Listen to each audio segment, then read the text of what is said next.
দরদি লোকগুলো যাচ্ছে বিজেপির ঘরে ঘরে যে হুজুরকে বুঝাও, হুজুরের কি লাগবে, হুজুরের কি লাগবে, হুজুরকে বুঝাও। মেরিট স্কলারশিপ আমরা দিই, গরিব ছেলে মেয়েরা পড়তে না পারলে মাসে মাসে টাকা দিই আমরা। একদল শ্রেণীরা আজ ভিখারি ছিল, রাজনীতির নাম নিকাতে না লিখাতে আরবপতি তৈরি হয়ে যাচ্ছে। এক বালতি আছে, আমি এক বালতি পানি কজনকে দেবো? আমার কাছে তো 10 লাখ আছে, কজনকে দেবো? আজকে আমি জ্যাকেট গায়ে দিয়ে আমায় ঠান্ডা লাগছে, আপনি কম্বল গায়ে দিয়ে আপনার ঠান্ডা লাগছে। একবার কি কম্বলের মধ্যে থেকে আপনার কি মনে হয় না যে আমাদের পাশে ওই যে ডিবিসি রোডের ধারে, ওই যে খালের ধারে, ওই যে নদীর তীরে, ওই যে জঙ্গলেতে, ওই যে এমন করে আদিবাসী দলিতগুলো হঠাৎ করে দেখছি সরকার এখন দৌড়ে দৌড়ে খুঁজছে। আপনাদের দৌড়ে এসেছে কি আমি জানি না, হঠাৎ করে সরকার দৌড়ে দৌড়ে, কোন সরকার? বাংলার টিএমসি সরকার। কোথায় যাচ্ছে ভাই?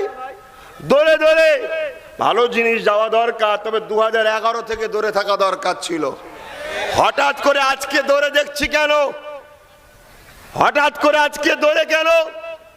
সরকার যাচ্ছে দৌড়ে দৌড়ে, আর সরকারের দরদি লোকগুলো যাচ্ছে বিজেপির ঘরে ঘরে।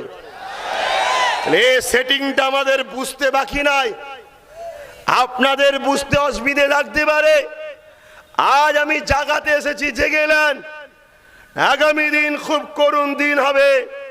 মুসলিম, দলিত, আদিবাসী, মতুয়া, পিছিয়ে পড়া গরিব মানুষদেরকে বলে যায়, হ্যাঁ আমি ইসলাম ধর্মের অনুসারী, কিন্তু আমি ভারতীয়, আমি বাঙালি, আমি মানুষ। গরিবের কষ্ট দেখলে আমার কষ্ট হয়। আজ আমার বাড়িতে দুটো বোন এসেছিল, তারা পড়াশোনা করবে, তারা ভালো রেজাল্ট, তারা অ্যাডমিশন নেবে, ফিজ নাই, আমার কাছে এসেছিল। আমি বললাম, বোন আমাদের তো একটা সিস্টেম আছে সংগঠনের। হ্যাঁ আমি মাথায় আছি ঠিকই, কিন্তু আমাদের একটা কমিটি আছে, সেই কমিটির আলোচনা হলো মেরিট স্কলারশিপ দেওয়া হয়। আপনারা জানেন কি জানি না, পীর আবু বকর মেরিট স্কলারশিপ আমরা দিই, গরিব ছেলে মেয়েরা পড়তে না পারলে মাসে মাসে টাকা দিই আমরা, কিন্তু ভর্তির ফিস তো দেওয়ার সিস্টেম নাই। তথাপি আমি আমার দায়িত্বে আপনাকে দুটো চেক দিচ্ছি, ন্যূনতম আপনি সেটা নিন। তবে আগামী দিন মেরিট স্কলারশিপ দেব, আপনি যোগাযোগ করবেন। কিন্তু আমার বক্তব্য, আমার কাছে তো এক বালতি আছে, আমি এক বালতি পানি কজনকে দেবো?